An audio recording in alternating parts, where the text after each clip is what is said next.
Greetings, dear ones. I'm Kryon of Magnetic Service. There's so many times I've said this. I know who you are. It's a stretch for so many of you to believe that. One of the first questions the human asks when I come in is, who are you? As though there had to be some kind of singular entity with a name. It's caused because there is a singular person talking. But that's not the energy that is dispersed at this moment. The voice that you hear comes from my partner with his intellect, with his intelligence, his culture, his consciousness. And we've talked about a third language, and the third language then activates the entourage that's multidimensional in the room around you. The entourage does not come in with me. I've said that before. It comes in with you.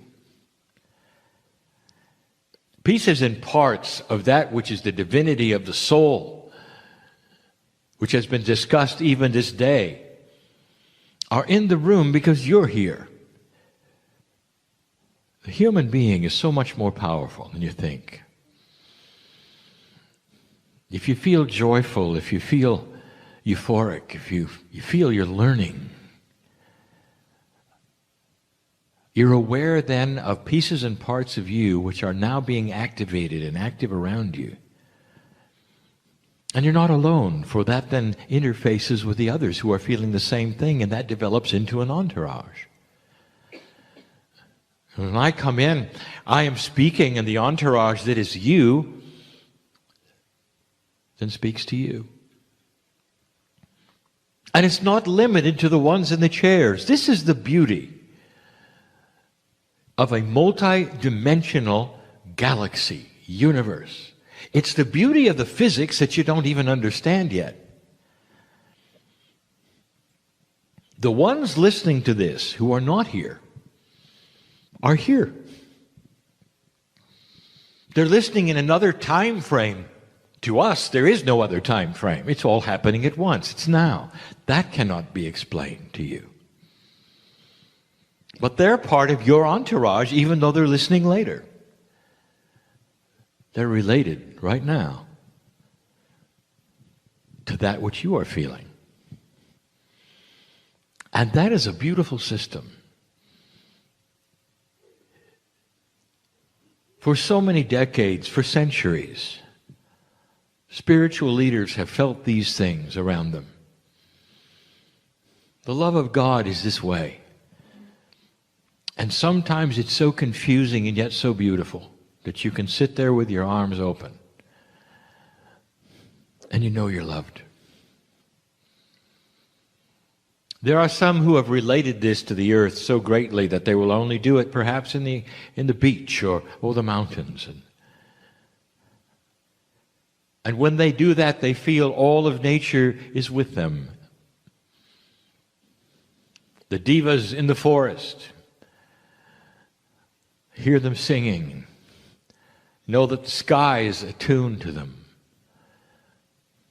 And none of that really is the way it is. It's simply that God is everywhere and everything, and so are you. I want you to leave this place with an idea. You've got a secret. You're connected with everything. And that everything actually might have an attitude, a consciousness at some level that knows you're there. You might walk into a place that is completely and totally vacant of any other human, and the elements know you're there. You can't hear the singing that goes on, that appreciates the light where you walk. And you can be alone in the forest or on the path or simply walking along the grass. And the Merkabah that you have, that spiritual bubble that you carry that is divine, is so related to the Creator that even the insects know who you are. Things change because you're there. And if you hadn't seen this in history, you'd think perhaps I was making it up. But you have so many writings of the masters of the planet changing the elements where they walked. They were not that much more divine than you are. They might have had a different purpose at the time. Perhaps their DNA was working at a higher level. But the message they had was one of example. You can be just like me. That was their message. All through history, right up to the present, there are masters on this planet who can still do these things. And they're examples of consciousness over physics. But more than that you are so related to everything around you that you're one with everything. It's how you treat this and how you work with it that really shows, Spirit, your belief. We have touched on so many things. I want you to leave this place not thinking that there's a grand puzzle that you've got to figure out. Here is the answer to almost everything you might ask. On the other side of the veil, there is not darkness or misunderstanding. Because you cannot penetrate this veil completely, you believe that on the other side there's mystery. And I want to tell you, on the other side, there is love, benevolence, and a full knowing of who you are. A piece of your soul is there. What I'm trying to tell you is that no matter what you're trying to solve, no matter what you're trying to do, or even understand, even if there's been too much for you to grasp this day, on the other side of the veil, there is complete and total understanding of who you are and what you're trying to do. If you reach out, you may not understand what you're getting or the hand that you're holding, but Spirit does. The part of you that is bigger than you even called your higher self, knows you better than you do. Because on the other side of the veil, there's a full sense of multidimensional reality, of all that is, and it's hidden from you. What I'm trying to tell you is that part of you knows you. On the other side of the veil, it is allied with the Creator. You got a friend there. There's no mystery there. I want you to relax with this.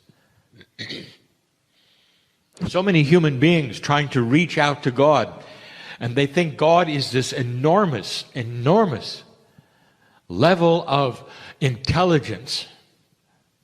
And it's not personal, but it is. And the personal part is the fact that you are part of this enormous intelligence. You're an integral part. That's the message. It really is. How can you put this into a practical manner, a practical way? Dear ones, you only have certain ways of linear communication. You can only do certain kinds of things that are meaningful to you. We could speak all day about the many parts of you and the soul on the other side of the veil. The very veil itself is mysterious. Where is it? How is it? And so we say to you that there's one thing that is a commonality that sails across the veil. And that one thing has some parts to it. The one thing, of course, is love. Compassion is part of that, and if you put the complement of what goes with compassion, it's joy. And if you look at joy, there has to be laughter. And so one of the best things you can do to break through the veil, to break the ice of what is what and how it works, is to sit down and be joyful. To take a deep breath and smile and know you are loved and that there's a hand up there in metaphors, in your brain. See it, perhaps, as part of you reaching down to shake hands with you. And as you do this, you're smiling. You're not in need. You're not pleading. You're not suffering. The God help me in fear is a bubble you're not going to get out of. Do you realize this? You make the veil thicker when you fear what's going on. But if you have the wisdom within all that's happening in your life to sit down and smile and feel the joy and the comfort that God knows who you are and Spirit knows that there is no accident that you're even sitting there. And then you realize there's a system. I'm in it. I'm part of it. It's me. I don't understand it. But everything on the other side of the veil is benevolent and knows what's going on. And as you put your hand through that veil metaphorically, you can laugh out loud. Laugh out loud. Enjoy that there are answers and solutions, something bigger than you can imagine, and the veil suddenly gets so thin because you have the compassion of understanding and the joy and the wisdom to laugh. Greatest spiritual leaders on this planet, greatest ones, are known to laugh a lot. Think back. No matter what they suffered eventually, the teaching was joyful. And so the message then gets even more complex.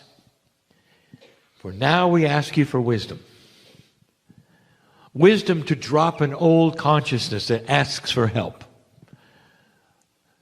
You can say to Spirit, "Dear Spirit, tell me what it is I need to know," and laugh the whole time, knowing you don't know anything. But you're going to receive that which you need. Good enough, isn't it? What if Spirit only doles out what you need as you need it? Is it good enough for you? Or is there a linear thing that says, I have to have a storehouse before I'm happy? The definition of abundance is that your needs are taken care of every moment that you need it. That you don't need to know what's happening tomorrow, or that there's going to be something there for you tomorrow. There will be.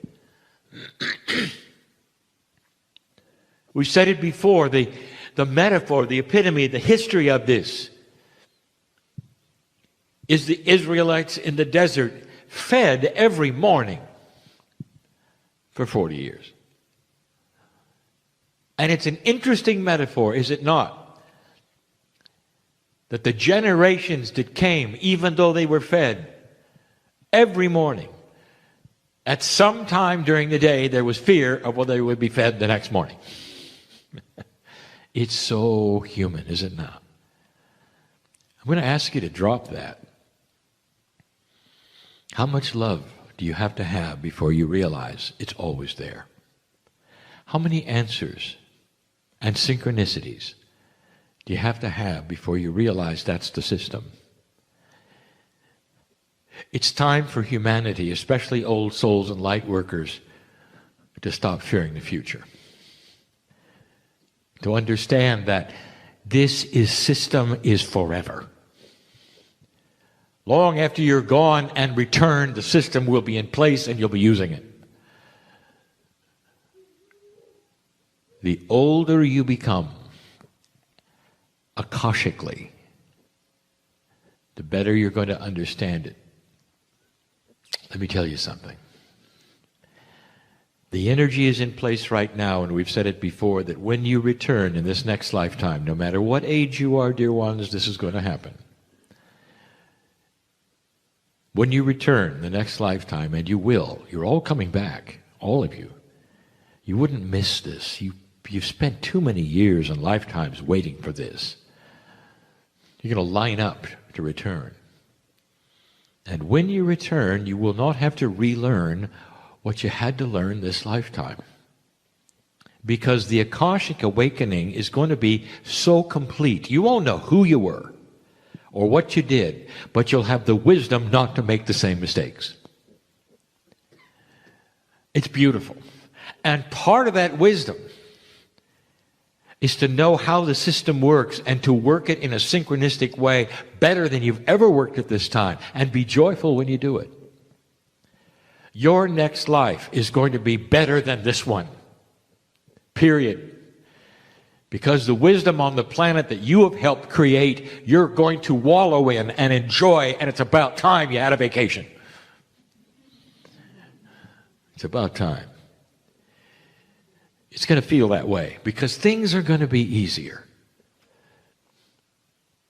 Right now, this is difficult because you carry around with you the bias of history. In an old energy, that's all you've experienced. It's all you know. You judge everything by that. And when you come back, you won't. You'll judge everything by the new energy that you recognize, that you're comfortable with, and you see as opportunity to change the planet. You can hardly wait. You come out of the womb ready to go.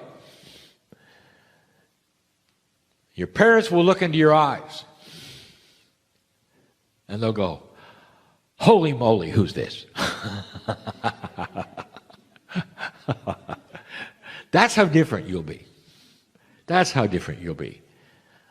The very countenance of infants is going to start changing.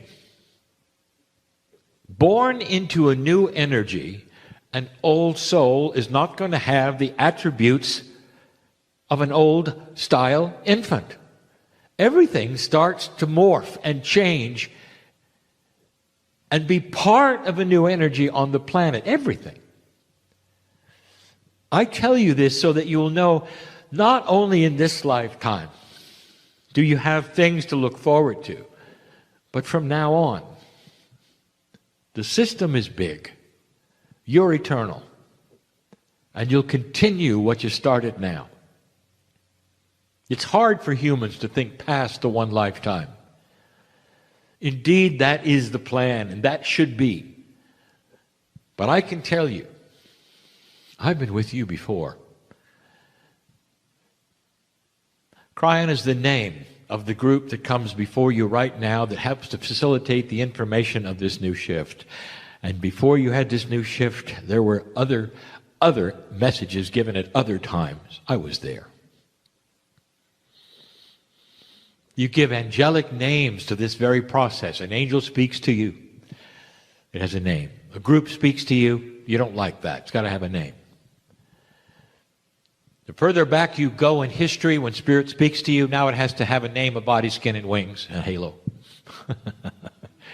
It has to look like you, act like you, and just in order for you to understand it at all. That's changing.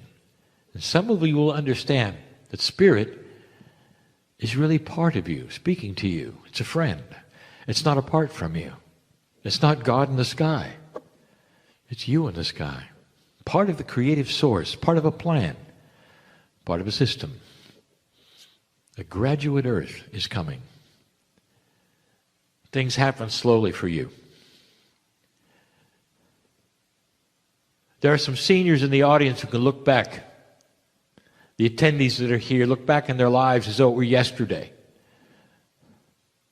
As though it were yesterday, and a lifetime races by to them.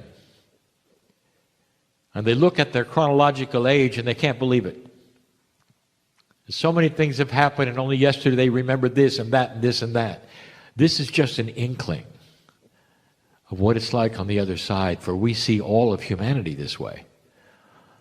Yesterday you arrived. Today you're graduating. It's beautiful. You're timeless. You don't get older, you get better. This is how we see you, because we are part of you. We are part of you. We're not separated from you. I speak to you as Kryon, as part of a soul group that's you. I've never been a human. It doesn't matter. Because part of your soul is of the Creator, and so am I. I'm part of you, you are part of me. Doesn't it feel this way? Doesn't it feel more comfortable? There are so many right now starting to understand that the messages are profoundly beautiful and comforting, because the system is here and working. I want you to go from this place changed, standing a little taller in who you are and why you're here, knowing there are solutions, perhaps that you don't know are coming, and they are coming. As long as you laugh, as long as you're joyful, as long as you chase fear out of your life and say to the fear that's there, you don't belong here. Get out of my life. Not anymore. Human, you're coming out of an older energy, and this is a tough time. The next time around, you won't remember an older energy. You'll only remember the new energy you're in. It's going to change everything. Children are being born right now with that attribute. One of the issues of children that is so misunderstood is that they do not have old energy attributes of remembrance. All they know is what is possible, not what is not possible. And because of that, they look like they're troublemakers, because they don't fit into the old energy that you've experienced. It's a time of shift. Part of the shift is this: it won't last forever. But there'll come a time when the generations will all be new. And when that time comes, things will be different. The earth will be different. What you do will be different. And you'll be here as one of them. It's beautiful.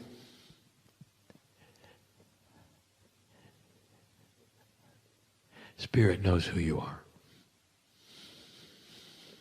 The hand of benevolence on the other side of the veil knows who you are. Ready for you to laugh with them.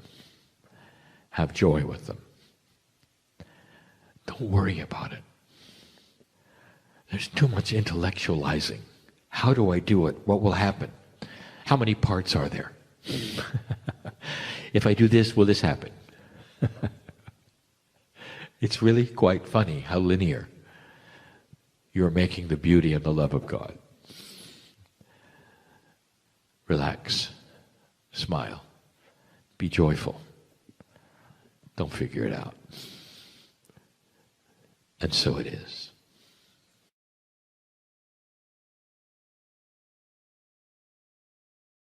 Greetings, dear ones. I'm Kryon of Magnetic Service.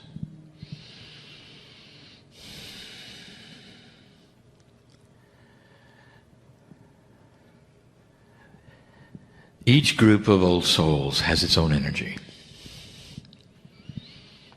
Every single one. This one is unique as well. There is a camaraderie. There is a special family tie here. There are places on the planet where the old soul groups are reincarnate over and over in the same place. And we have said this before. There is a profundity in that system For it creates a group that is more likely to know one another and have synchronicity with one another. There are other places in the planet that are just the opposite, where you will reincarnate into a culture you don't recognize and spend a lifetime coming back to the one you do. Each human being has their own schedule based upon what they choose when they're not here. Be aware the system is not that of the central source. It's that of the human being's part of the central source. You have a piece and a part of God in you which knows everything. When you're not here, you are part of that which is the creative source. With a wisdom beyond anything you can imagine, you reincarnate yourself in a special way, in a special place, with energies to deal with the planet yet again. And when you came in this time, there was the potential you would pass this marker that we have talked about, and here you sit having done so. This one was special. And in this area, there are many old souls who know one another and who will meet one another and do kinds of things with each other that are different from other places. It's a system of confluence, of consciousness, and it's beautiful. If you knew the whole scenario, you would understand that each soul knows the other at some level, in some way. You are so different, dear ones, and that is what it's supposed to be. Your worries and your fears are so different, and that's the way it's supposed to be. However, coming online, if you wish to use a modern term, is something that we have discussed just recently, and that is what we will call the template. A basic review is this. When the Pleiadians laid the groundwork for the seeding of humanity, giving them the peace of God that you have, esoteric seeding, you mixed your biology with them. The result was the DNA you have now, and inside it the things that you cannot see,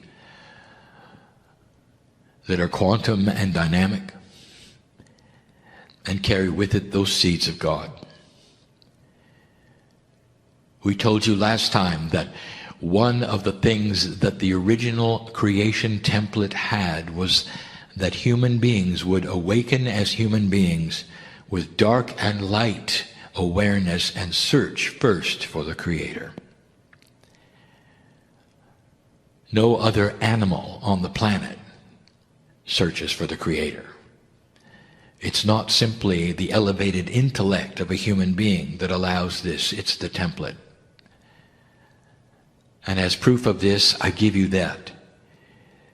Over 85% of this planet believes in the afterlife in some way. That cannot be an accident, it cannot be chance, it does not fall into the bell-shaped curve. It was designed and planned that way, and the template was yours. We told you that the template also included that energy and system which you call karma. The template was real, it was needed, it is your template. It has been the same template until now.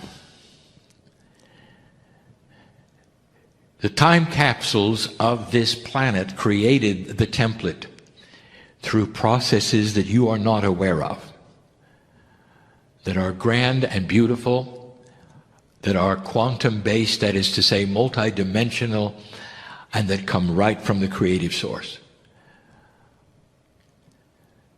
Would it interest you to know that the Pleiadians are not just creatures from another part of the galaxy?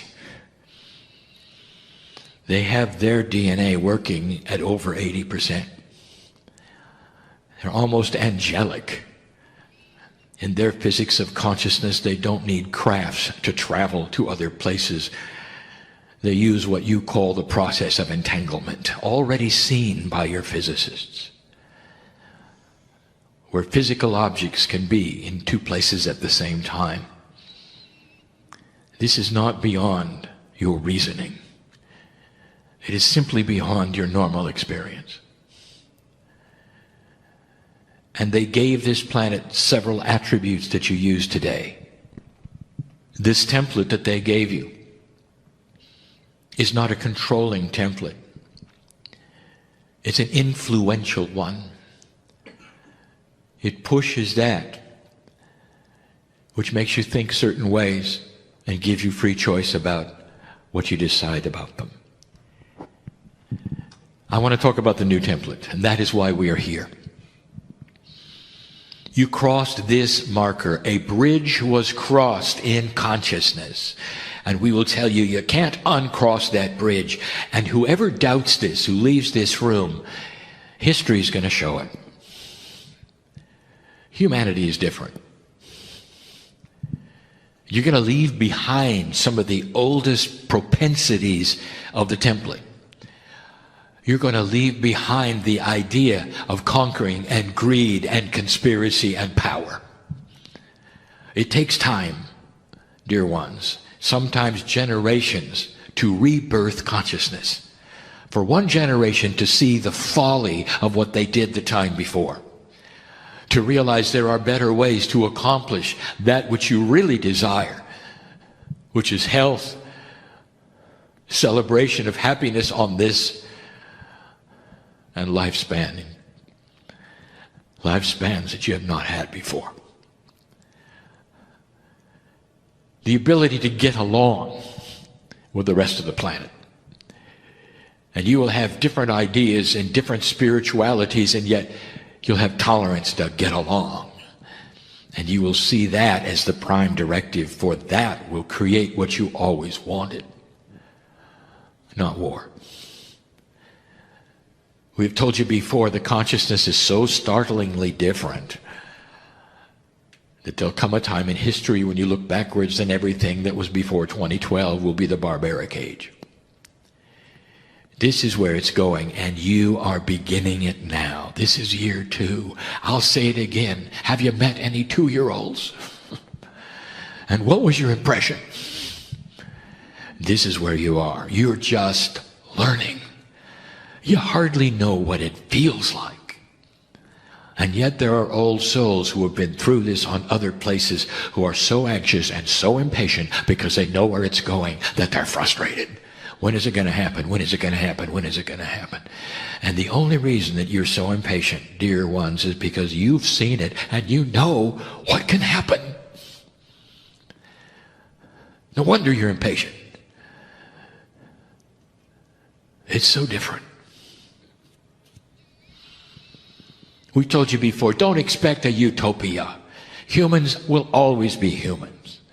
There will always be those who will go to low consciousness with free choice, but they will be the minority, not the majority.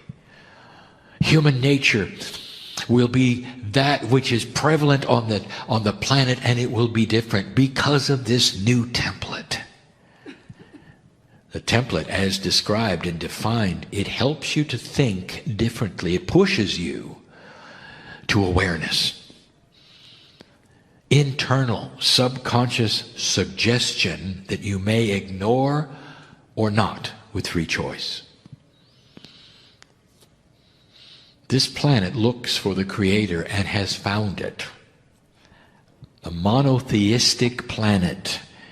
Spiritual belief systems are everywhere. It's the first thing you notice when you go and travel. What is the belief system here? What is it over here? There's always one. Against all odds, the planet believes in God. That's a template. The new template is going to work with several things, but some of them you're going to recognize, some of them you already know, but I have to list them anyway. This new template is beautiful. I should tell you there are 3 more templates coming. This is just the beginning.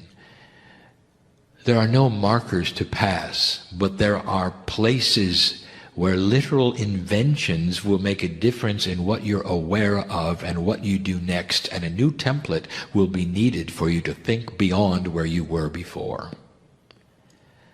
These are templates of awareness.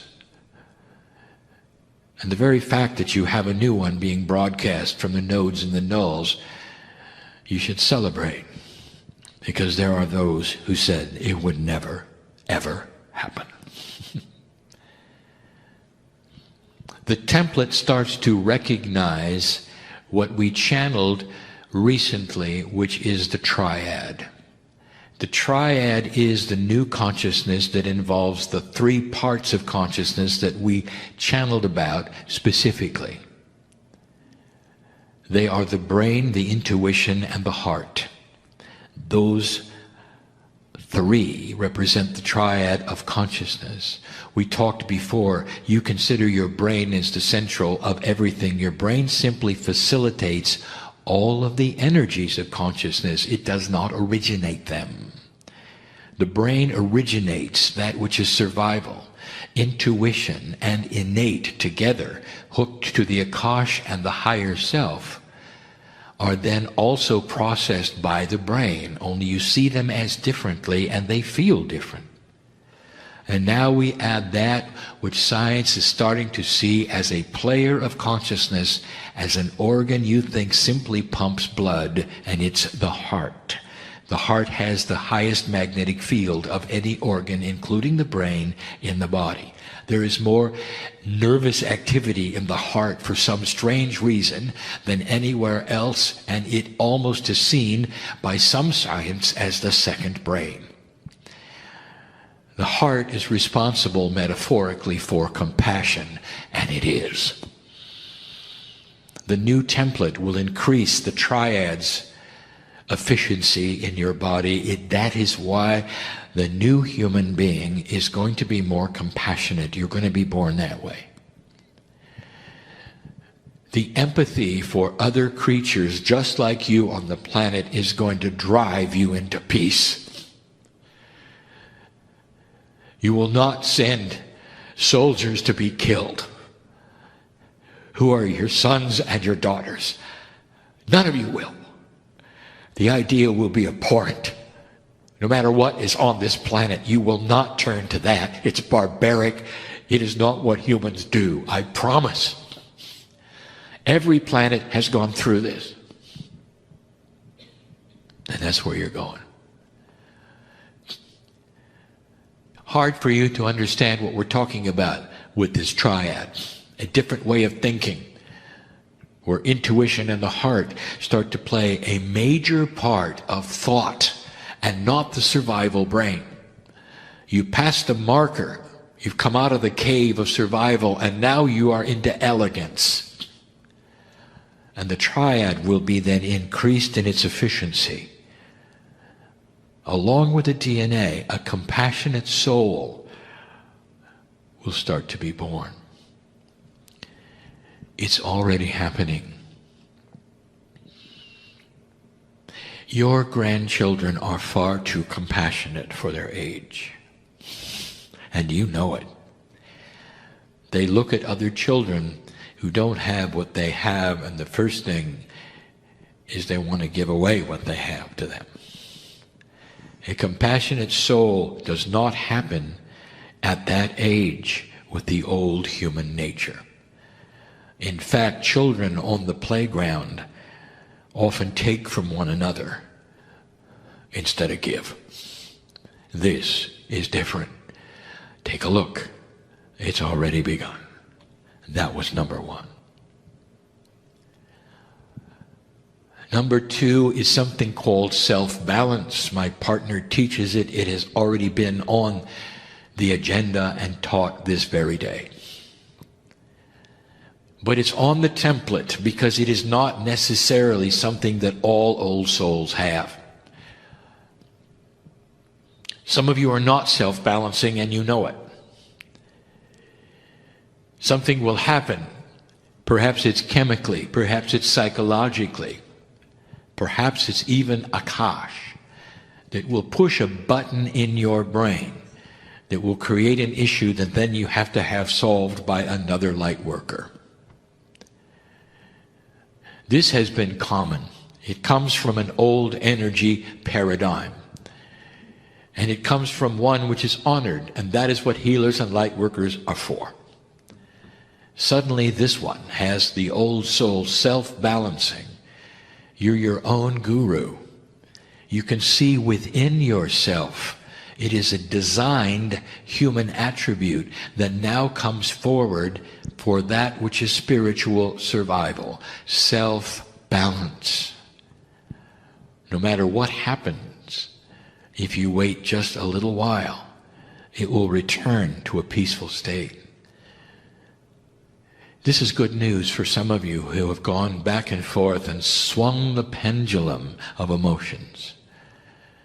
There are many light workers who need to hear this, because their lives, even though a mature old soul, have their buttons pressed from other reasons, even Akashic ones. It means that you have the ability to live a more peaceful life every day. You awaken in the morning, instead of worrying about things to come, you have an overwhelming peace of self-balance, knowing that you'll deal with them one at a time with wisdom. It is self-worth, dear ones. And it's about time. I want to cover just briefly some of the other areas of the template, and they all deal with innate.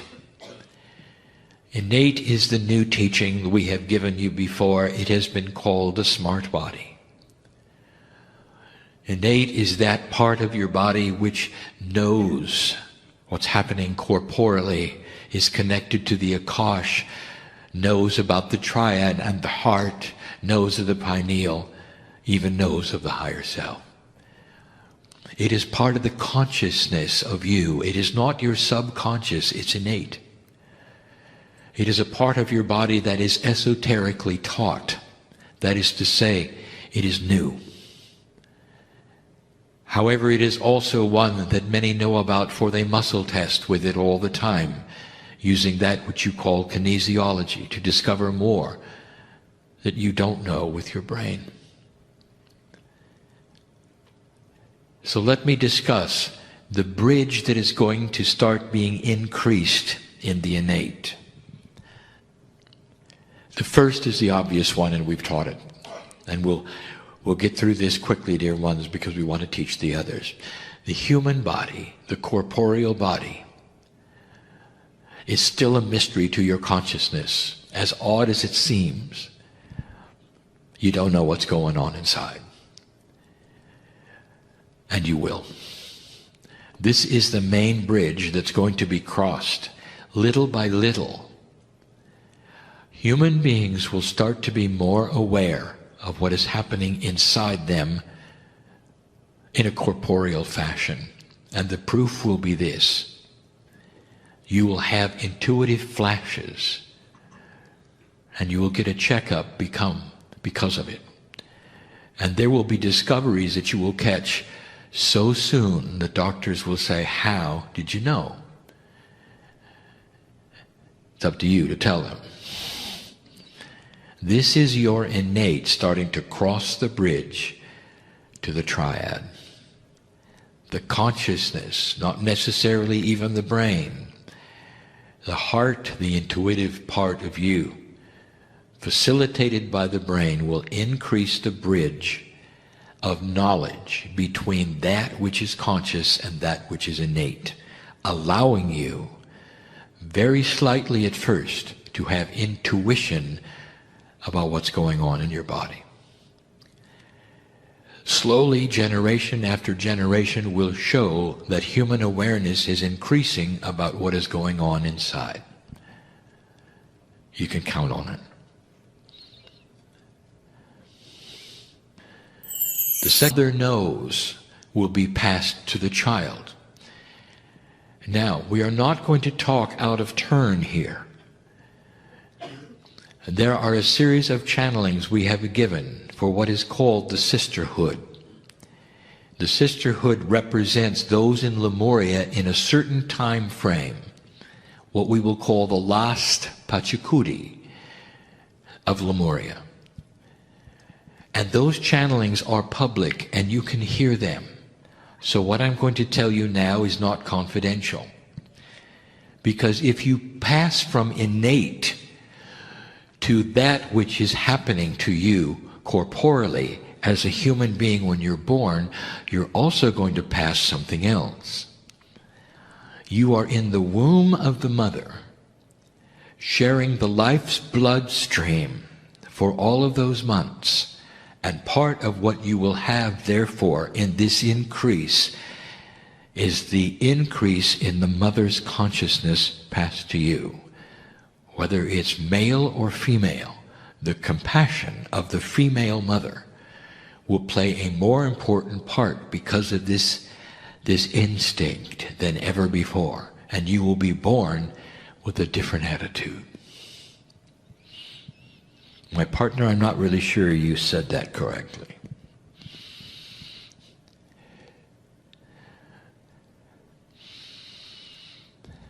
The template is going to work so you're more compassionate. Could it be clearer? And it's going to happen because instinct of that which is your mother is going to be part of you. And your mother's instinct is compassion. She's a female. And she's going to carry a different kind of consciousness for this planet. And the planet's going to change because of it. Clear? Innate is responsible.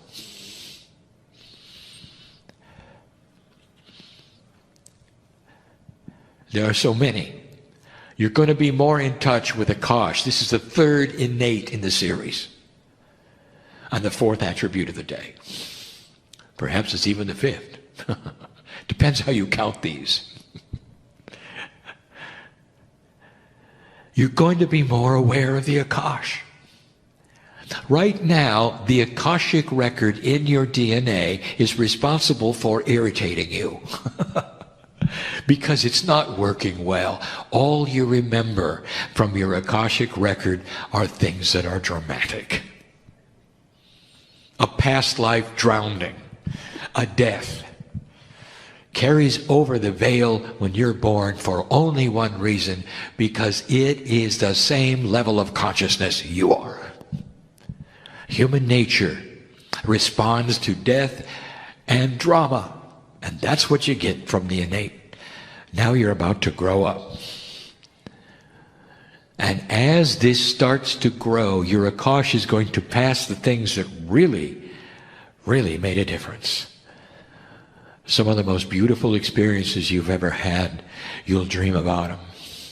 Oh, you're going to wake up and wish you hadn't, because they were so good.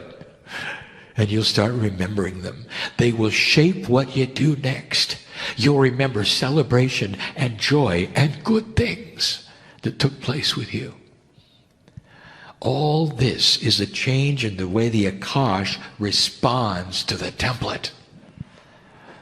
A compassionate template for an evolved human being.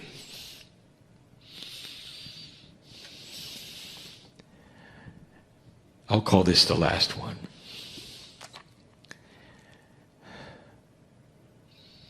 You're going to have a greater relationship with Source. How can I tell you this?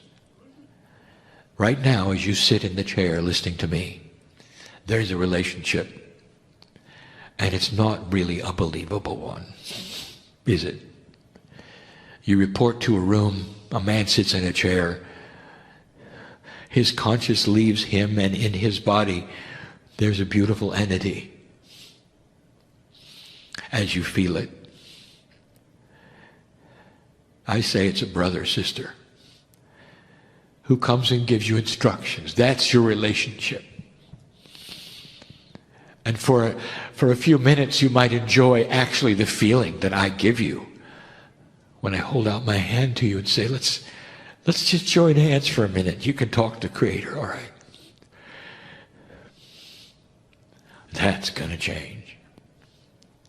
Your relationship with that which is your higher self directly relating to that which is the creative source is something created by the template and the new innate.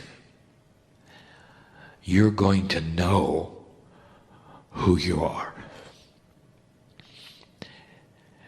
And when you're born, and as you start to grow, there'll be no question that you're part of creation. How you treat it may be a mystery. What you do with it is your free choice, always free choice. But there come a day when you don't wonder if there's a God. You're going to wonder what part of it you are.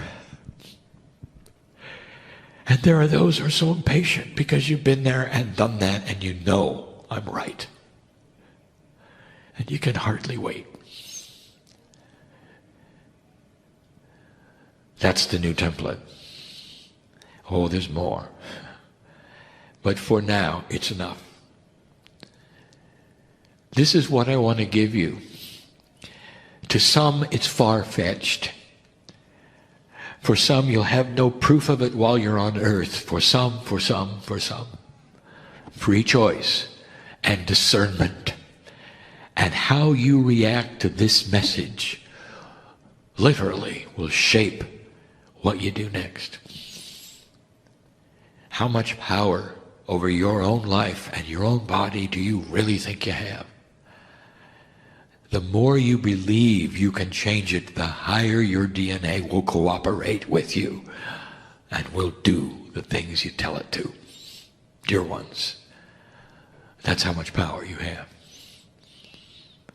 I am Kryon. I will not tell you things that are not so. I know it's a double negative. I will always tell you things that are so. But I want you to know there's no agenda except love. And that's a big one. For it then defines the compassion of God, which you are starting to assume. And so it is.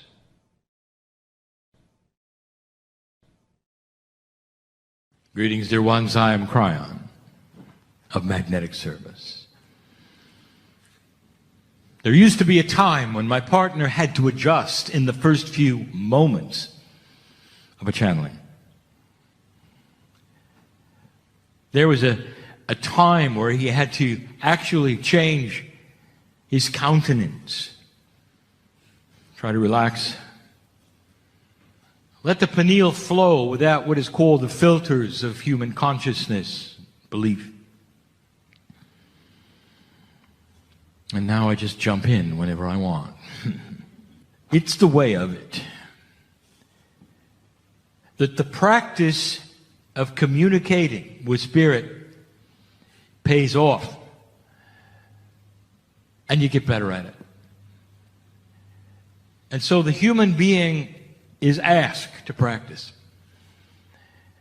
Now don't take this wrong. For in a linear fashion, that would mean, well, I'm going to have to assign times for meditation and extend them. And that's not so. What if I told you it may just be the opposite? The meditations would be shorter but more intense. Meditation is beautiful. It is a time put aside for communication with that which is inside and outside. And yet it indeed is also changing. What if it were possible that every time you'd blink your eyes, you'd be in meditation? That it would be so intrinsic to the value of your cellular structure to be in this mode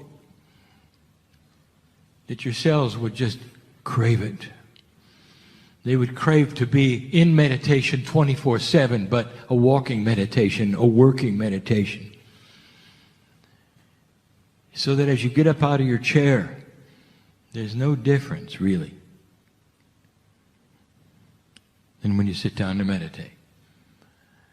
That kind of a relationship with your higher self would be doable for the human being. And this is what the masters have taught. It is doable. And not only is it doable, it is something that your cells want for you. You've got this missing bridge that my partner has talked about between corporeal self and innate self. The intelligent part of your body literally craves to be in touch with the rest. To have human consciousness not only aware of it, but always working with it. There's part of your cellular structure that feels this is coming, dear ones. More than ever before, as energy shifts, the quantum parts of you are alert. They really have a feeling, if you want to say, that it is at hand. This also creates in a human being sometimes a little discomfort, because you don't know what's next. Every single time you feel change coming, the human being wonders whether it's going to be good or not. And so I'm here to tell you, oh soul, what you are feeling now, I want you to relax with.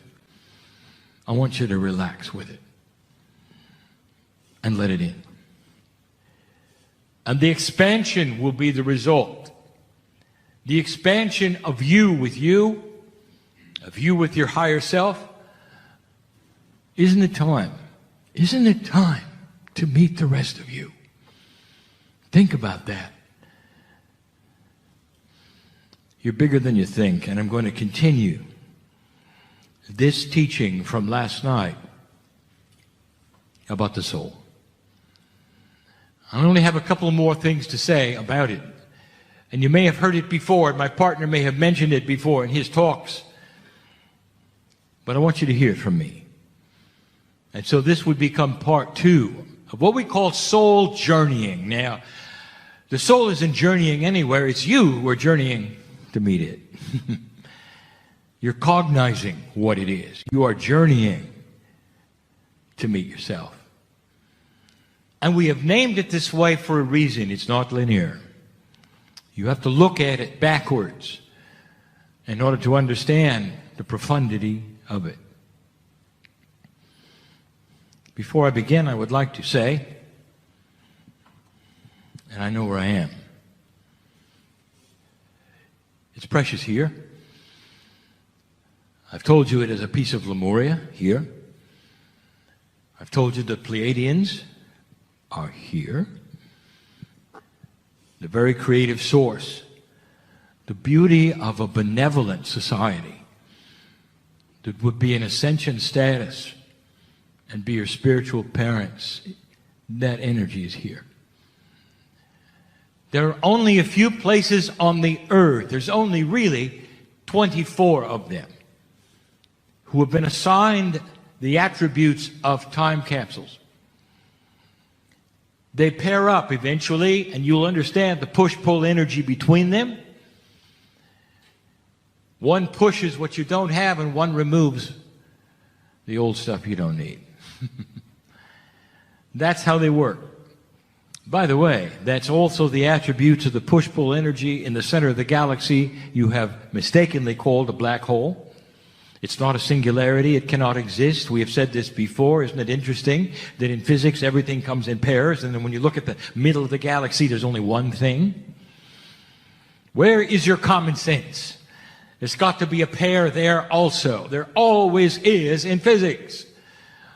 There's a push-pull energy. What we call the twins are there. And there's a reason for it in physics, and they will discover it. It's just unseen at the moment. There's a node in New Zealand. It's an important one. It's because this is a piece of Lemuria, and because it is a previous home or an existing one, depending upon how you look at time, to those which helped you create the divinity inside you. We've spoken of it before, and it is Mount Cook. And so I'm just going to take a moment to say thank you for the ones who took the time to respect it and to look at it. And it says thank you back. There's a lot to know about that. And as time unfolds and it gets paired up with its counterpart, I want you to look at the energies between them and realize why they are what they are. Enough said for that. I want to continue my journey of the human soul. It's not human. We call this the human soul because we're on earth, because we are with you, and because that's what you call it. But it isn't. The soul is the creator. We've told you this before, long before. This earth was even cool. The soul existed, and it would eventually be part of you. It's eternal in both directions. And so I want to take you on this journey. Where have you been? Before the Pleiadians did what they did on this planet, where were you? Did you have anything to do with what came before this planet? Or, as some of those who would be the experts in spiritual things would tell you, that everything started when you arrived? Really? I want to give you some information. It makes it so much bigger for you. There have been many worlds before yours that have gone through what you've gone through. We've given you some of the names of those in the past that you would even recognize.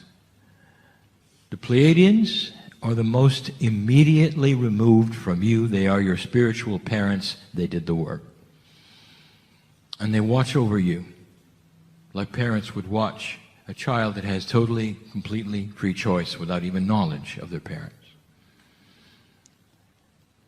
There is benevolence, there is love, there's caring, especially now. There's an awakening on this planet. You're past this precession of the equinoxes. You're in an energy that I foresaw and I told you about 23 years ago.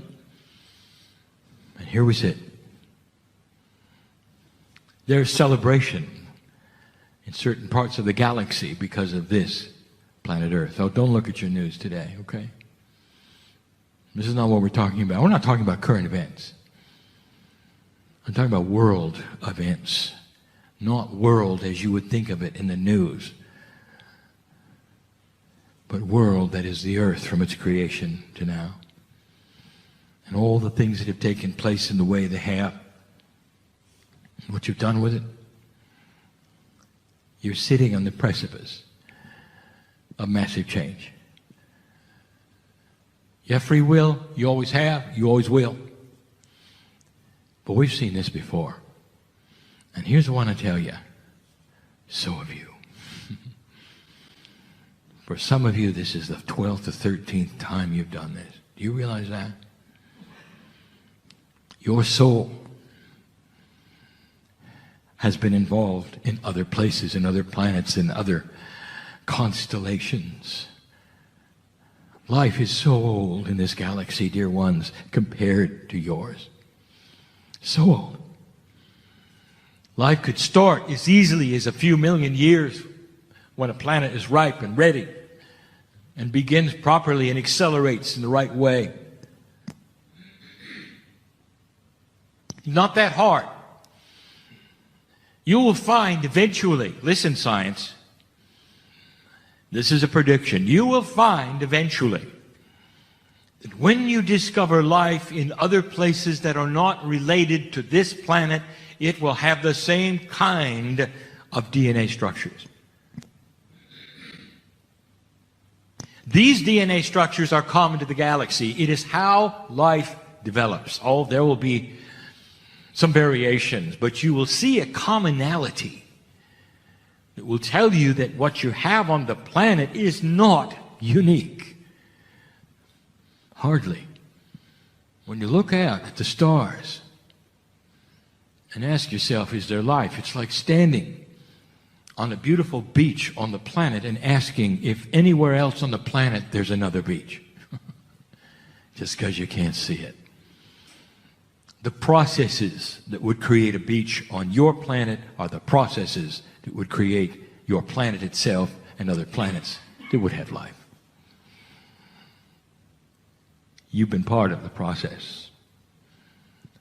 Not the corporeal you, but the soul you, the part of the collective you. The part that you can touch right now if you want to. The most profound way through the pineal. And start a communication with your cellular structure that at first you won't even feel it. You won't even know it's there. But when you open a door and keep it open, very, very slowly the energy seeps in a very benevolent and sweet way so it doesn't surprise you or shock you or make you afraid. And you wake up one day and you realize you're not alone. You realize that there is help. You realize you're more peaceful. You realize you're more healthy. And then you start realizing it's working. That's how it works. Do you realize why that is? So we don't frighten. So we don't startle. Humans are slow to cognize things they have never seen before or never imagined before. So there is no fear. And so we go slow. There's nothing more beautiful than an awakening human being. Finding that which is missing in their life is really there all along. Somebody needed to hear that. You have been part of the plan. You have been a soul of the Pleiadians. The Pleiadians had a planet before theirs, older, much older than theirs, in another constellation in this galaxy, and you were part of that. They're your grandparents, and their name is Arcturian. They're also the Sumerian. There are so many. There are so many ways that this happens. If you're working with these groups, dear ones, and you want to know who they are or where they came from, they're just going to smile at you. But they're here to help. The way grandparents help. The Pleiadians are different. They've got responsibilities. The others don't. They're just here to play with you, to help you. There's so much help. There is an allowance we have of these who have helped plant the seeds in this galaxy to come here to this planet, which is the only planet of free choice, and walk among you and be part of you. They're guides, they're helps, they're whatever you want to call. They're advisors. And the only rules they have is you have to see them. They cannot announce themselves to you.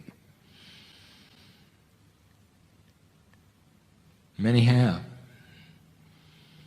There have been many who actually have sensed them and feared them. There's many who think that they're visitors that perhaps are going to capture their soul or kill them just because they don't even understand. There is a wall, you call it a veil, between multidimensional things like that and who you are. And this wall, this veil, is beginning to lift. Now I want to tell you, so you understand and know this, that the veil lifts because you pull it up. Brute force of consciousness and spiritual awakening will pull the veil up. It doesn't go up by itself. It doesn't get thinner by itself. It just sits there waiting for you to pull on it. That is the arrangement. You have got to do it. Let me put it in better terms and stop the metaphors. If you're going to awaken to who's around you, who is multidimensional, it's going to be on your terms, not ours. And that's always the way it has been. You've got to search if you're going to find it. God is not going to present a situation to you that's going to give you positive proof of who you are or what's on the other side of the veil. This is, if you want to call it, a puzzle for you to figure out. It has to be that way. And every single planet that has gone through this has figured it out in this fashion. And here's what I want to tell you, and here's how it applies to today's teaching. You were there. You were there. Does this carry over into your Akash? A little. But not as much as your experience on earth. Now we're going to get there in a moment.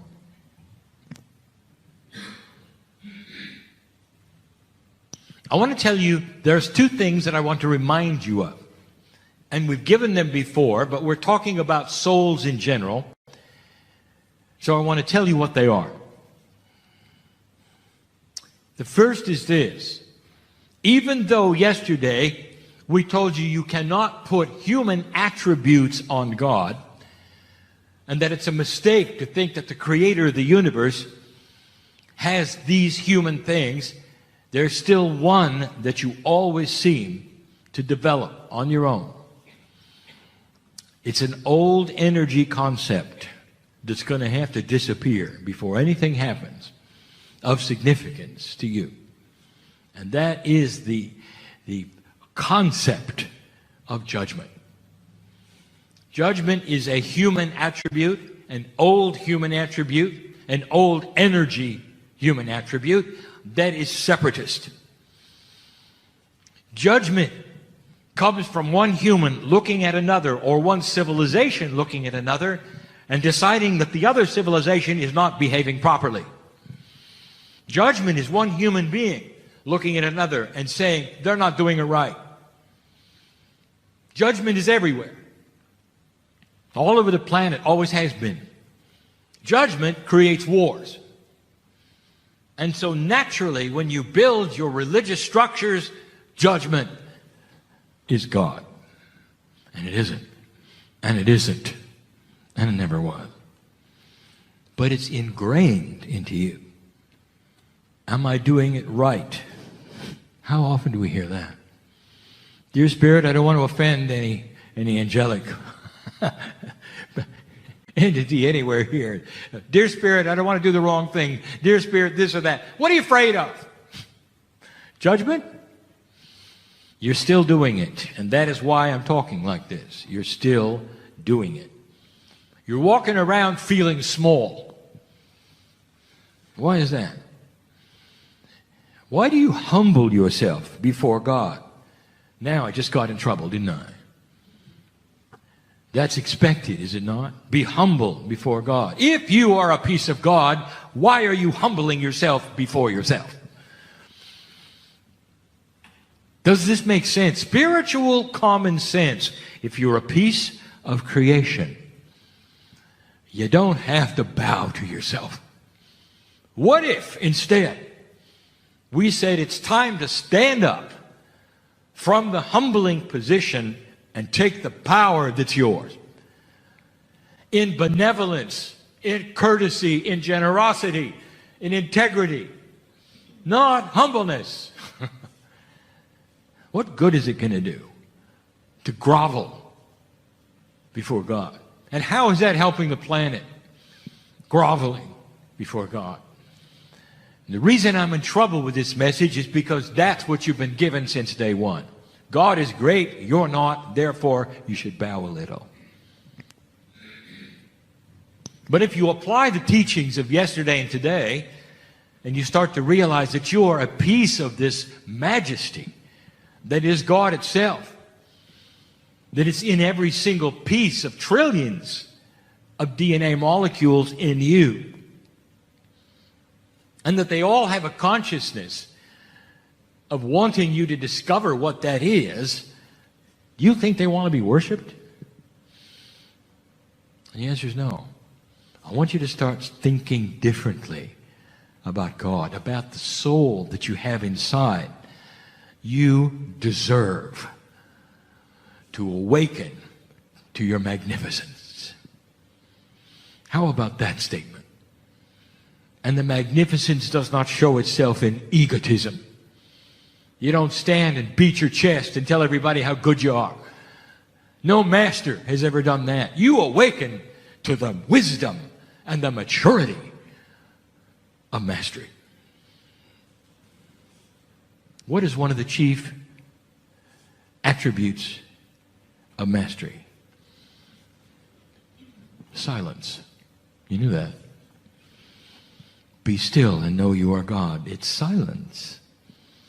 There's an internal knowing where you can breathe the air of the planet and you can remember and you can say, you know, the air of the other planet, it was pretty much like this one.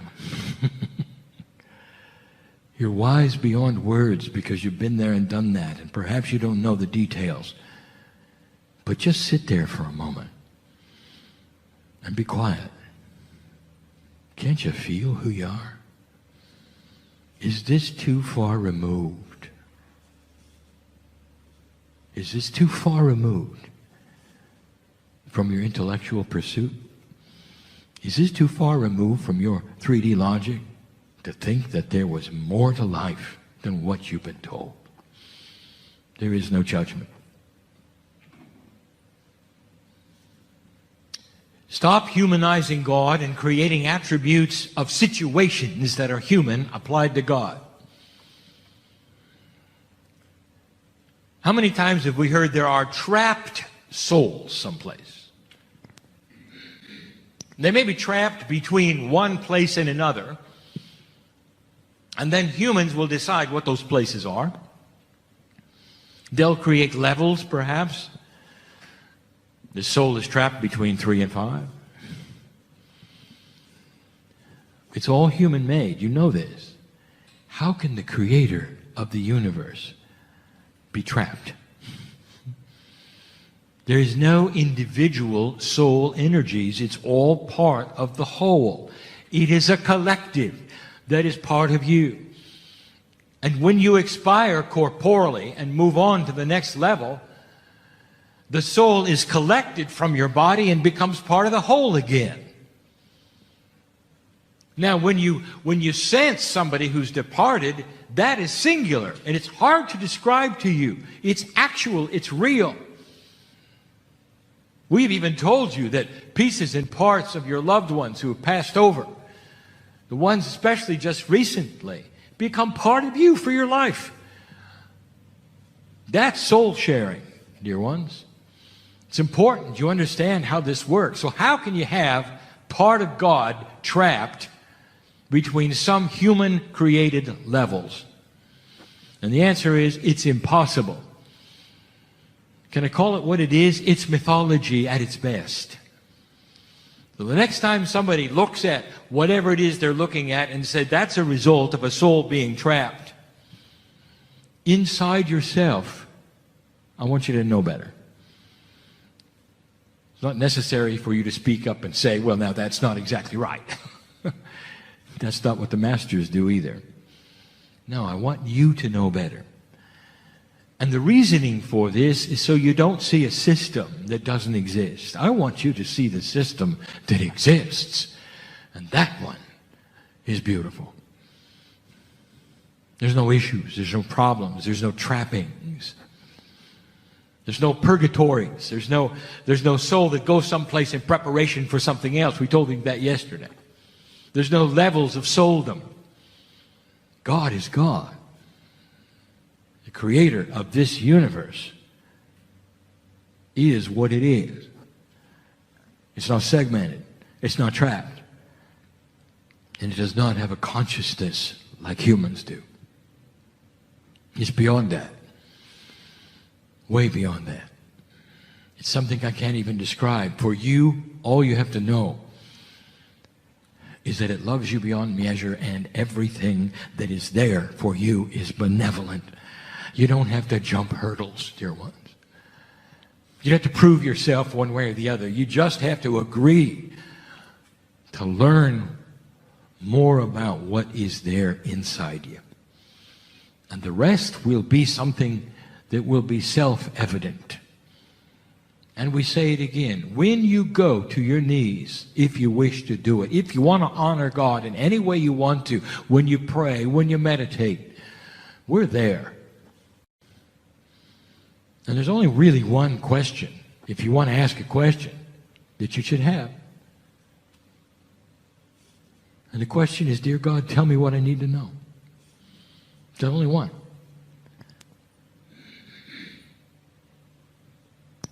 And the reasoning is this, is that all of the other things that you could possibly ask are subservient to that one.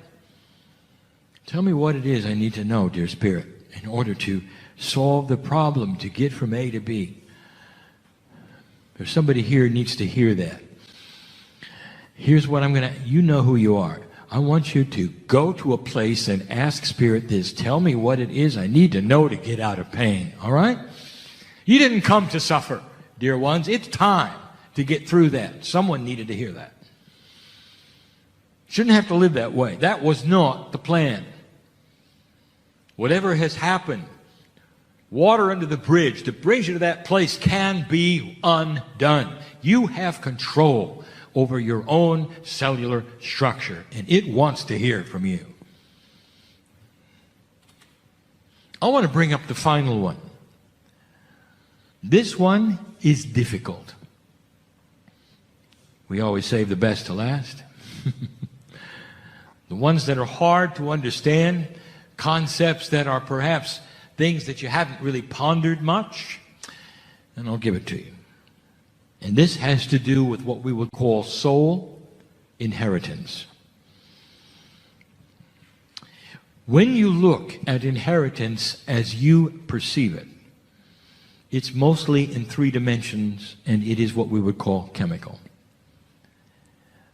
And the confusing part is that you, as a human being, especially one who is aware of your spiritual complement, are dealing with an oxymoron. You are dealing with 2 kinds of inheritance that happen within one single body.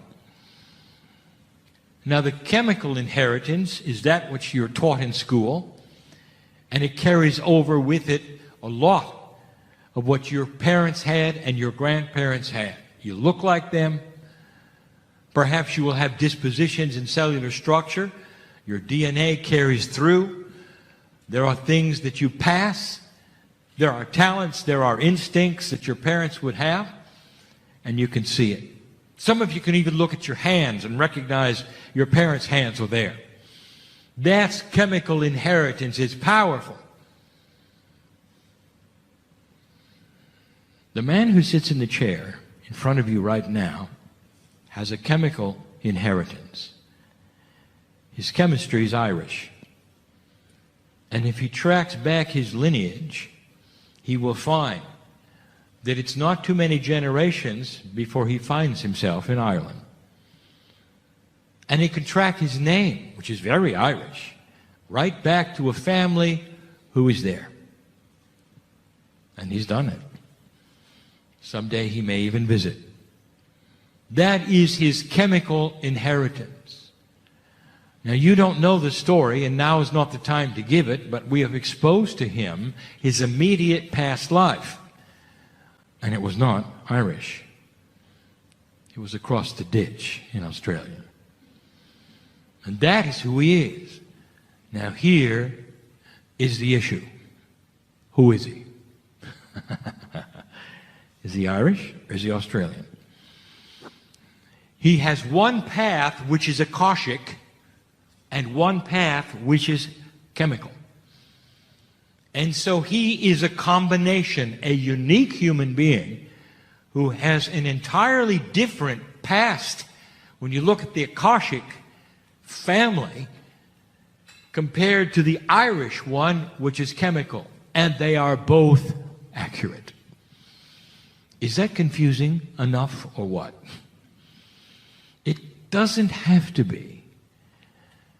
When you look at the parable of Emily and Evelyn and all the other trees we didn't even name, Jason's one of them. I'm giving you names that mean things to those of you who are here. Who stand in the forest, who are all together because they have the same roots. Remember yesterday?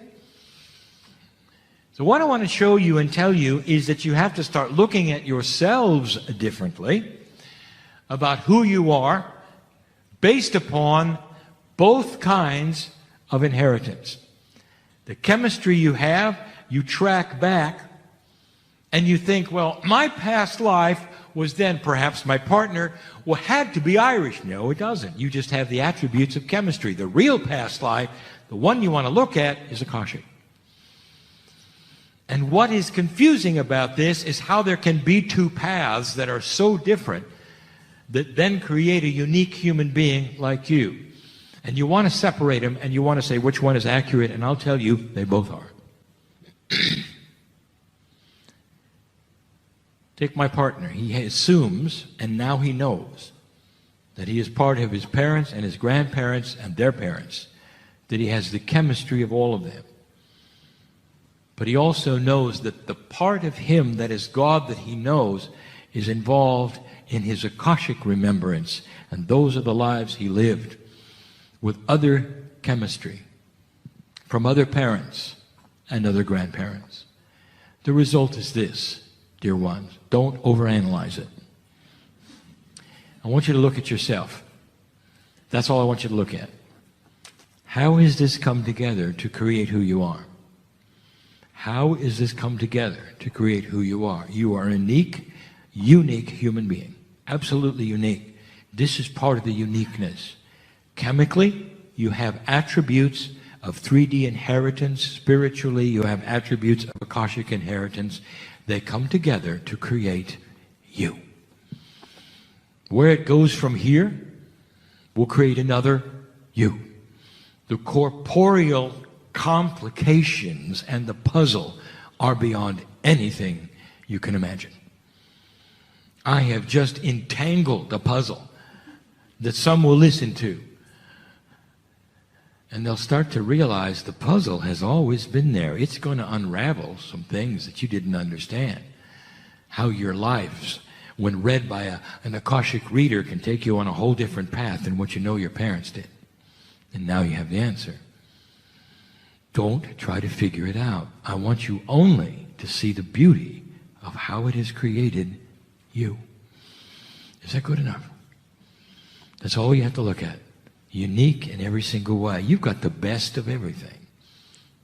Perhaps you've got the strength of the chemistry that you needed and the Akashic lives that you needed to build an old soul who can make a difference on this planet today. Did you think of that?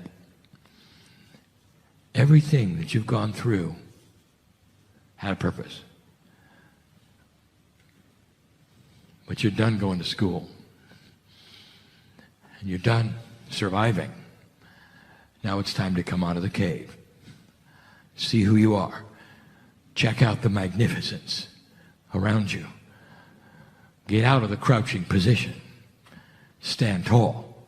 Feel the light of God around you. And claim your mastery. Simple? No. No. But you always start with small steps. And they turn into bigger ones.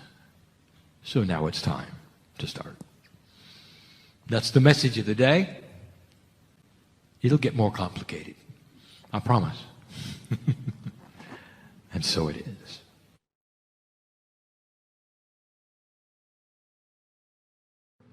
Greetings, dear ones. I'm Kryon of Magnetic Service.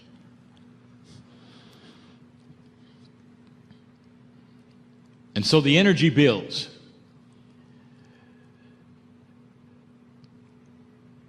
It is not seeable.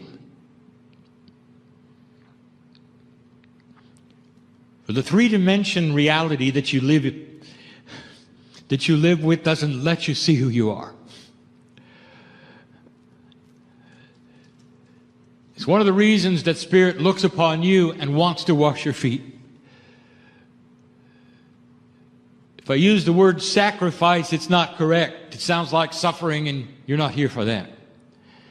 If I use the word courage, it's more appropriate. Then an entity that is God and part of the creative source would take themselves and rip away the very knowledge of who they are. Some would say dumbing themselves down so they had no idea that they were even part of God. To walk the planet in corporeal form on purpose, with permission. And that's who you are. And in we come yet again, asking you to remember. To remember. To remember. Old souls are awakening. And what is it you wake up to? You wake up to perhaps a feeling, an intuition that there is purpose here. And then the three-dimension part of your logic will take you to the next part of that, and you'll say, and now what is it I am to do?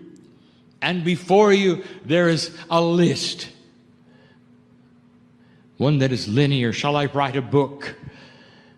Shall I channel? Shall I travel? Shall I heal? And so many times we've said, dear human being, none of those things are what Spirit wants for you. Not really. Oh, you might do them. But Spirit wants you to remember. In the remembrance comes light. In the light comes a change in the planet because you are there. Again and again, we return to that which is the metaphor of light and dark and how you change a darkened room with just one match. That's what you're here for. And if you spend your life thinking you are less than, or wondering why you were born, or feeling somehow it should be better,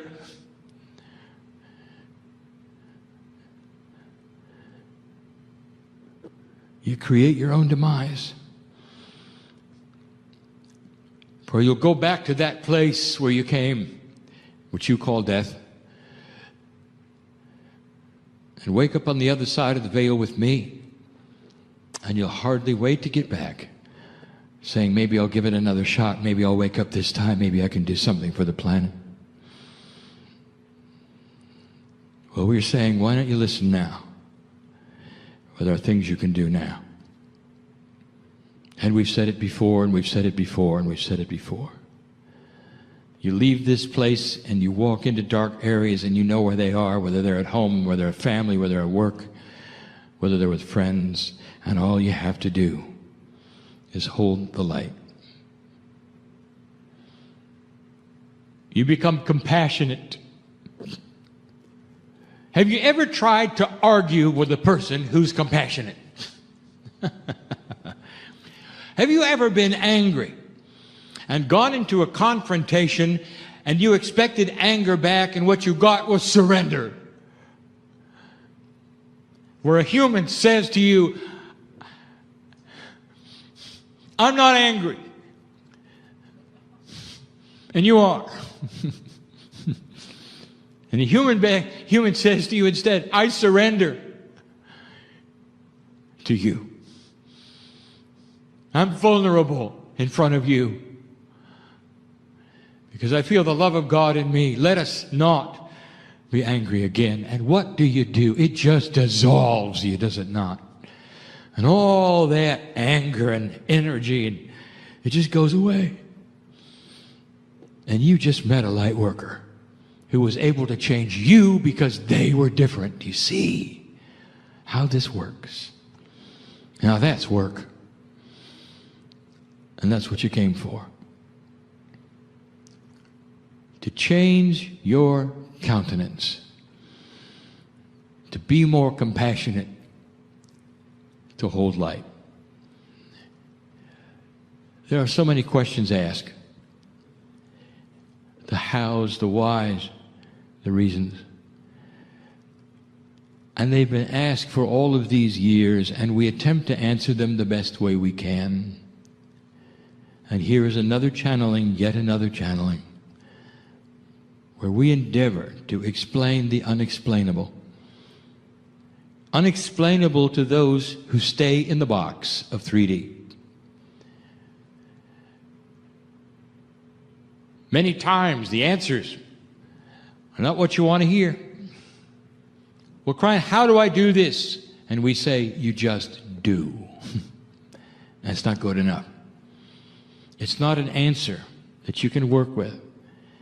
And yet that is the answer.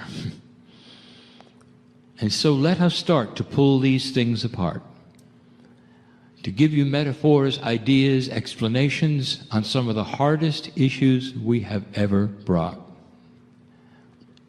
And we continue to do this. There's someone here who needs this today. Oh, dear ones, before we start this process of teaching, again, where do you stand here? Is this real to you, or is it the man in the chair pretending? Again, I plead with you. What if it's real? What if there are messages coming from the other side right now? What if an entourage pours into this room that you can feel and touch? What if it includes those you've loved and lost? What if it does? What if there's a dispensation right now of grace that would allow you to tune in a way you never tuned in before? What if this was all correct and true? What if there's healing right now being sent to you? And if there were, is it worth it to harden your heart and miss it? Is that what you want? What does it gain you to harden up right now and miss that which you came for? There's only a little time left in this meeting, only a short amount of time. Let the love of God and the joy of this time, the beauty presented in this room, sail into you and touch you profoundly. Let it shake hands with the Creator inside you. And you would be touched, and you would know that all is well. That you're not here to suffer. And that you were born for purpose. May you soften your approach to conspiracies and understand that it is energy wasted. There's only one conspiracy in the room, and that is the conspiracy of love. God loves you enough to bias the room. The conspiracy is of the angels who stand around your chair. The conspiracy is that which would touch your heart if you allow it. And past that, nothing else matters.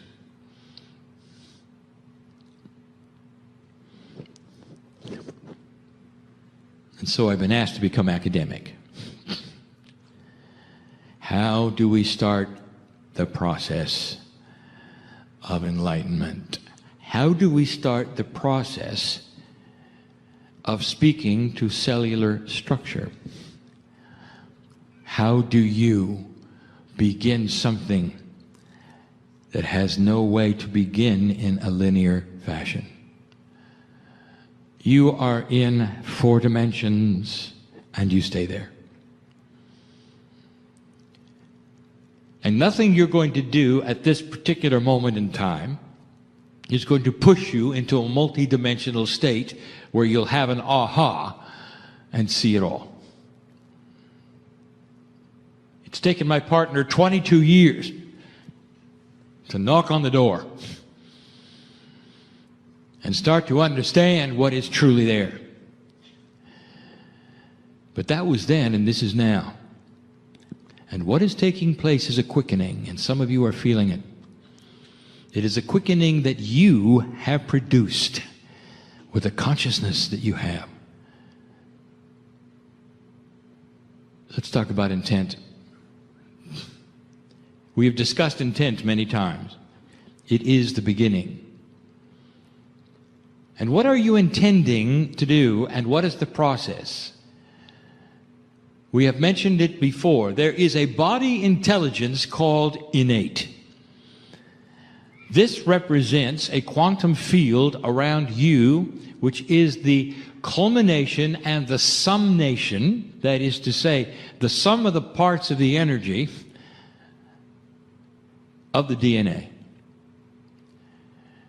Now, because it's in a quantum state, it has nothing to do with how much DNA you have or where it is. It just is. It is an entangled state, one with another, creating a field that is quantum, which some have called the Merkaba. It is not in 4D. Now, pieces and parts of it are. Like gravity is multidimensional, and yet you can see it work, but you cannot see it. Like magnetism is multidimensional, and you can see the results of it, but you cannot see it. It is invisible. You can see the results of a quantum field around a human being. You can even feel it. It's your innate. It is the intelligence of cellular structure. It knows DNA. It knows you. You might often say, and it has been said, that there are two intelligences in the body. The corporeal intelligence, the innate, is quantum and separate from the 4D intelligence, which is your ordinary life and the exterior as you walk around. And so many of you strive for the bridge. And the bridge would be this: how can you get in touch with innate? What is the process? Is there support? Is there guidance? Where do you begin? This channel will not answer those, but it will give you the concepts for you to work with that might help you to achieve your goal. Intent. What do you think about when you think of intent? You intend to do something might mean a week from Thursday or in 4 years. That's not the intent we talk about. Sometimes you intend to do something and then you do it and then you unintend it. That didn't work, I'll intend to do something else, and you'll unintend that. Serial intention. That's not what we're talking about. It's a difficult concept, but I'm going to give it to you. This is a kind of pure intent that when you begin it, other forces take over and accomplish what you could not do yourself. Intent is a key. It starts a process that you are not in charge of, and that is hard for the human being to grasp. Why is it hard? When you swallow food, are you in charge of your digestion? No. You're in charge of putting the food in. The digestion is in charge of itself. That's innate. Why is this hard for you? Is it because you believe that you have to control it all the way along the way? So if you're going to make a spiritual intention, you want to know what the next step is there, and then the next step, and the next step, so you're in full control? Or is it good enough to start the process and let the love of God do the rest? That requires some surrender. Oh, mature one. Intent. Think of it this way. You're standing on the edge of the pool. You have four-dimensional intent to jump in the water. That intent then manifests itself in action. You jump as hard and as high as you can. At that moment, it's pure intent. There is no turning back. And the energies around you take you to the pool, and that's gravity. Once you leap, you don't go back. And this is the metaphor of pure intent.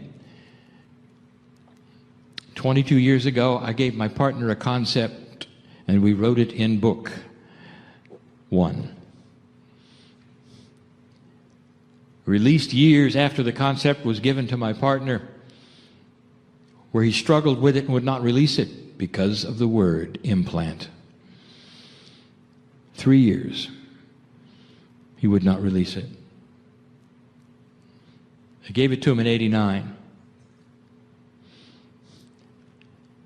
Published the book in '93. Took him 3 years after I gave it to him, thinking about it, dismissing it, saying it was not correct, wanting us to channel it again. It came back the same word every time, implant. I remember him pleading with us in meditation, saying that is something that light workers are taking out of people, not putting in people. You can't use that word, Kryon, he said. And I said, that is the word. It is defined as the implantation of pure intent to change your cellular structure. And you can't go back. And the word was given so that people would think twice before they did it, because you don't try it any more than you try to jump in the pool. Once you've jumped, you're in the pool. I give you this information so you will understand the profundity of the beginning of the process. And there are those who say, all right, how do I begin? I just told you. You want it clearer than this? All right. Becoming more academic, more linear. You may sit and say to innate, which is your body, which is on your side and always listening, dear cellular structure, dear creator inside, I intend purely to change. And I will accept that which is a force which will take my intention into a manifestation state. And wherever that takes me, I will celebrate it, for I have given pure intent for it. And wherever that takes me, I know it'll be correct and proper.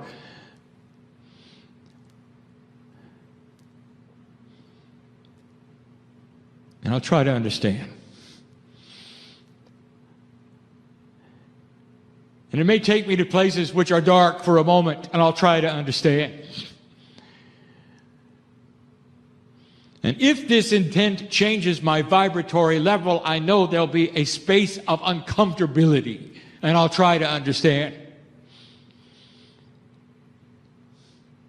And I will walk around expecting solutions and knowing that I am changing, and I will celebrate it every moment of the day. That is intent. And there's something that happens you should know about, and there's no name for it. We're not going to give it a law of spiritual physics name. We're not. Because then it becomes a buzzword, and then it'll go into a list. And we're not going to do it. We're just going to tell you the truth, that when you give pure intent, there's something that happens. This spiritual physics of your higher self, of the body's innate, of your DNA itself, waiting to hear these words, with your permission, implantation of permission to change. A process begins that you are not in charge of. Energies that have not yet been explained to you keep you up at night. And you start to feel it. Dear ones, there is no delete key in human consciousness. You cannot unknow something because you want to unknow it. Once the process starts and there's revelation, you cannot unknow it. Once the process begins to change you and that around you, you cannot go back. Oh, you can deny it ever happened, and then you're in unbalance, in denial. You can pretend it didn't happen. You're in imbalance, in denial. Do you see the importance of pure intent? Don't do it unless you mean it. But old souls, they mean it because they know that's why they came. That's number one. I'm going to give you 3 things. That's number 1. I have done my best to give you the linearity and the academics and the intellectualization of intent. It's up to you to go to the next level. It's not linear. It's a concept. Number 2, I would like to discuss with you more about this intelligent physics. What is the energy of the planet now compared to 20 years ago? There's something happening. There is a support system that is beginning. A support system you've never had. It's just beginning. And some of you are starting to feel it. And we mentioned it, and those things which are conceived in compassion are going to work. Those things which are conceived in unity are going to work, and they didn't necessarily work 20 years ago.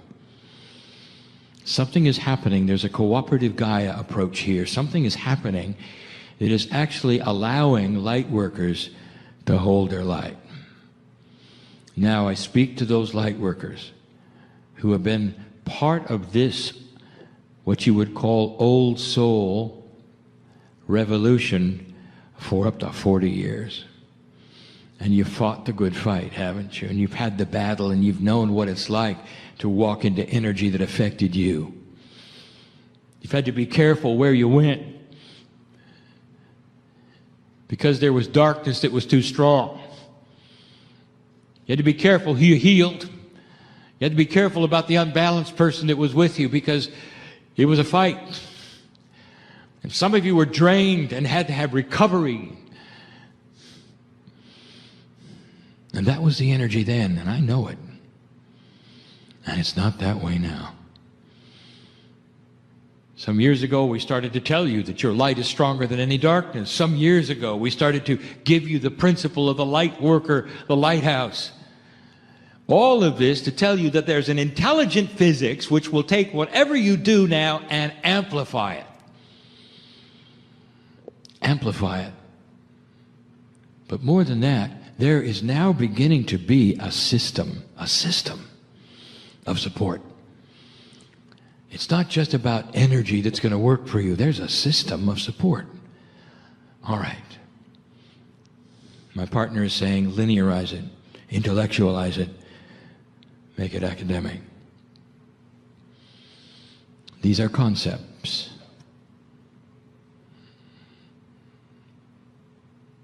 The tree is life. It does not have the kind of a consciousness of will that you do, but it is life. It has life force. It has reproduction. It lives or it dies. The tree is in the forest, not knowing whether it will be a tree for long. It's brittle and fragile at first, but the forest supports it. For the tree finds out quickly that there's dark and light, there's sunshine,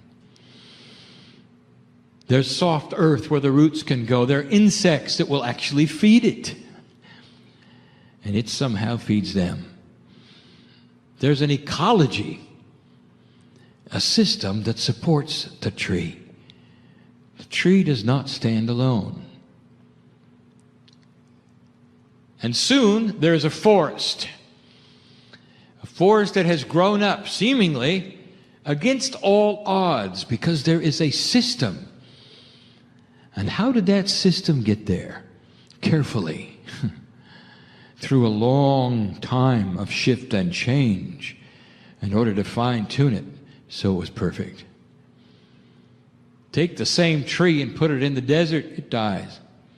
Same tree, same life force. It won't survive, for the system is missing.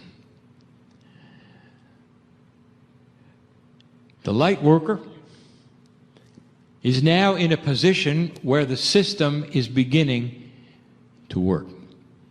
And here's what it means, and my partner says, become more linear and more academic. You give intent. The process begins. Like the tree, you're planting yourself in a system of manifestation. The system begins to support you more than any time in history of humanity. And the support comes in synchronicity. You can count on it. Synchronicity is that against all odds you meet those other individuals or run into situations which know you and help you, and you have it in plenty of time. Taking away fear. Taking away fear. Do you know what happens when you fear? You break synchronicity completely. Did you know that? Here comes pure intent. Here comes the system, and you say is the tree, but what if it doesn't work? What if the soil isn't soft? What if the sun doesn't shine? What if? What if? And humans do this, and it interrupts the synchronicity. The system can't work when you're in denial of your power. Can't work. And so what am I teaching here? You got to trust the system. You give intent. And here comes this intelligent physics. Your body starts to react. Things start to happen with you. The quantumness of you actually cooperates in the quantumness of Gaia with other human beings, and you create the fields you can't see. And you run into people you never thought you'd meet. And together you solve each other's problems. That's just the beginning.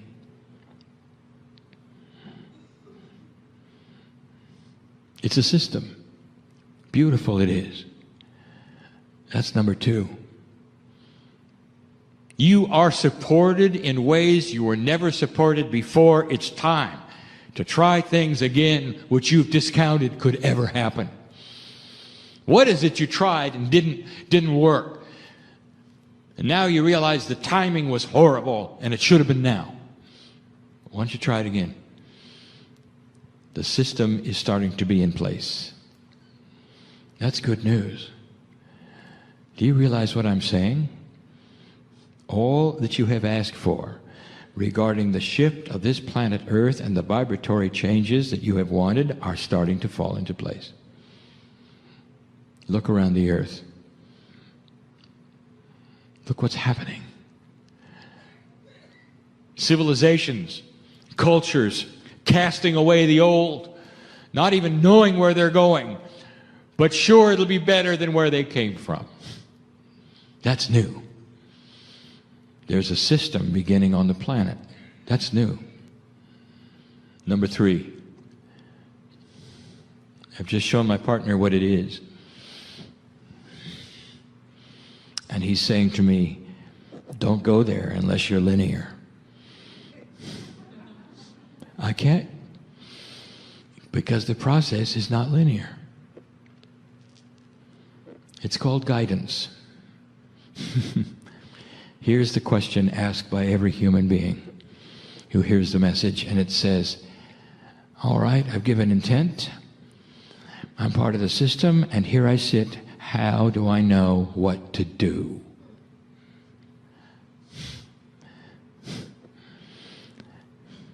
He says, be linear. All right. Guidance is quantum. Therefore, it is not going to appear to the human being as the human being expects it. If you want guidance from Spirit, what in 3D do you expect? Signs? Voices? Writing? Something that you would recognize in your three-dimensional reality and act upon. And you want steps for it. How many steps? What should I do? How can I create the energy so that I can know where I'm going and what I'm doing? How can I tell yes or no? And that's a big one. So we begin. It is not going to be in 4D. Get used to it. It will not be in 4D. The artist is here. Or Leah.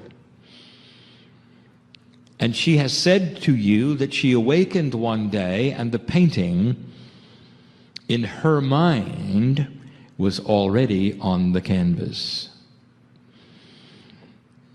Did she hear voices? Did she have signs? Were there emotions? And the answer is no. There is a part of the brain that you call creative and we call divine. It is the creative source in you. It's the only part that you can feel every day. It makes up stories. It sings songs. It's your imagination, and you all have your stories. I know this. Especially active in the inner child. It's where the picture was for Orlia. And she saw it so clearly it was already on the canvas. All it took was for her to manifest the physical part of putting the paint there. Greatest sculptors in the world, looking at blocks of granite, seeing what has to be removed in order to create that which is remaining, which is art. Where did that come from? It is a quantum concept. It is not linear. No artist paints by the numbers. And you're not going to get guidance that way either. Guidance comes from the same place Orlia's painting came from. It's going to appear to you all at once, and it's going to be so quick that you're going to discount it. And what you have to learn is to exercise the muscle that holds it there. And this comes with patience and time. How do you hold a fleeting concept of art? Trust first intuition. Pay attention to flashes of thought which would make you turn left or right, which you would formerly discount as noise. You learn to work with it. So you cannot have a linear answer to how am I going to get guidance on what to do past what I am telling you now. Learn to pay attention to that which your creative mind gives you and you tend to discount as your imagination, because that's where it is. That's where the higher self talks to the human being. That's where you feel loved. 4 years ago, my partner crossed a barrier. Almost 5 now. Where I asked him whether he would like me to be with him all the time instead of when he sits down in channels. And the first question he asked is, what will I lose? What will I lose? Oh, how linear of him. And you know what that represents? It represents linear, three-dimensional thought. If you're going to get something good, something's got to go, right? If you get something, there's only room for so much matter, right?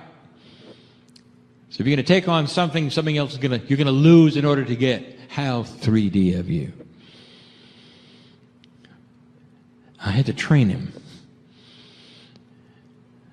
It's a win-win, because the energy of this planet is creating something that you've never seen before. You're not going to lose anything. You're going to have it added unto you in greater measure. And today, he walks with me. And he can access me whenever he wishes, when appropriate. And I'll be there. And what this took from him was training to open that creative part of his mind and keep it open. Constant, continuous, intuitive thought. And he found out it's a bigger tool than he thought it would be. Not only does he get Kryon, he could even paint if he wanted to. Don't try it, my partner. I don't want you there. I want you here in the chair. The creative ability is wide open for channeling and for more. Wide open. And now he has no trouble with direction, and he has no trouble with guidance. And when those ask him, how can I do it? He'll answer them and he'll say, you just do. I cannot explain it any better than I have. And maybe there'll come a time when it can be drawn or even painted. And maybe my partner will do that. But right now it is a concept, and it's real. If you want to start the process, start with intent. Don't worry about what happens after that, but make it pure. You mean it, you can't go back. Next, understand that the energy of this planet is in support of you. Expect solutions. Do you know what's going to happen when you're in that state? You become a creator. Manifestation starts to visit you. But the rules are the same. You cannot sit and wait for it to land upon you. You must step out, push on the doors, and see what works. And we say it again. Here are your instructions for pushing on the door. If you get resistance, walk the other way. Don't push it. Don't force it. That is a sign. All of these things working together will steer you into the appropriate place you want to be in. That's the earth supporting you. Watch what you think and what you say, because you are in creative mode. If you say, I'm always tired, the universe will be happy to make you always tired. If you say, I knew that would happen, it always does, the universe will cooperate and it will always happen. Do you understand what I'm saying? You can create whatever you want. Now you have to start thinking differently. The man cuts you off on the freeway.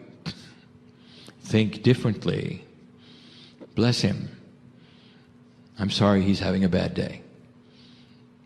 Can you do that? And if you don't, you're going to manifest very clearly what you don't want.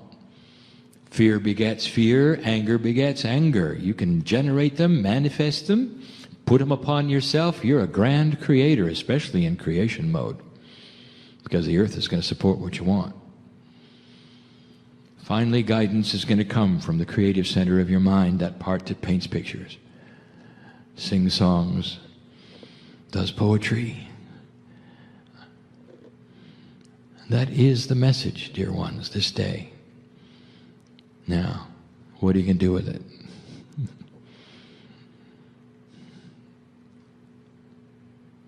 You're going to say this, I know.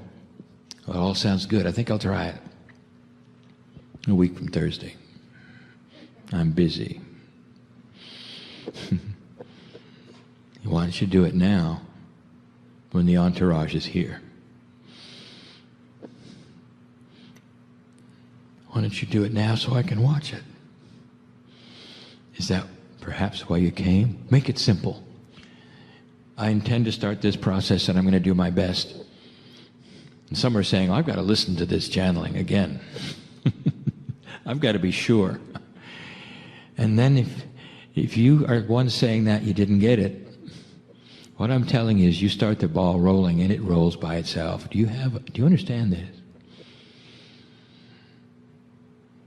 It rolls by itself. That's the love of God. So you can start the ball rolling tonight on the healing you came for, and not wait until you're alone someplace where you think it's safe to be weird.